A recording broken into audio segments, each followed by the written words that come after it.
টেনে পড়ি। কোন স্কুলে? নোয়াখালী জিলা স্কুল। নোয়াখালী জেলা স্কুলেতে পড়ছেন আপনি? ক্লাস 10 এ? আপনি কত ইনকাম করেছেন লাস্ট 3 মাসে? 2 লাখ প্লাস। সাধারণত আমি কোনো ভিডিও রেজাল্ট আগে বলি না, রেজাল্ট শেষে থাকে। আজকে আমি রেজাল্ট আগে বলে দিলাম, তারপরে আমি স্টোরিতে যাব। ওকে? ফুল পেমেন্ট আসলে এই মাসে আমার হবে 65,000 প্লাস। 65,000 টাকা প্লাস। গত মাসে ইনকাম কত ছিল? আমার গত মাসে ইনকাম ছিল 52,000। কত ইনকাম হলো এই ইনকাম মার্কেটে যাওয়ার পরে? টোটাল ইনকাম এখন পর্যন্ত কত হয়েছে? এই টোটাল $40-50,000 হবে।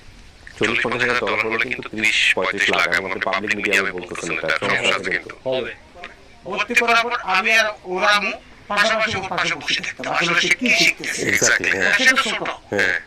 এখন দেখতেছি যে যেগুলো বলতেছে লাউড স্পিকারে বলতেছে সাউন্ড বক্স কিনে দিছি ওকে, তুমি শুনলে হবে না, আমরা শুনবো। Very good.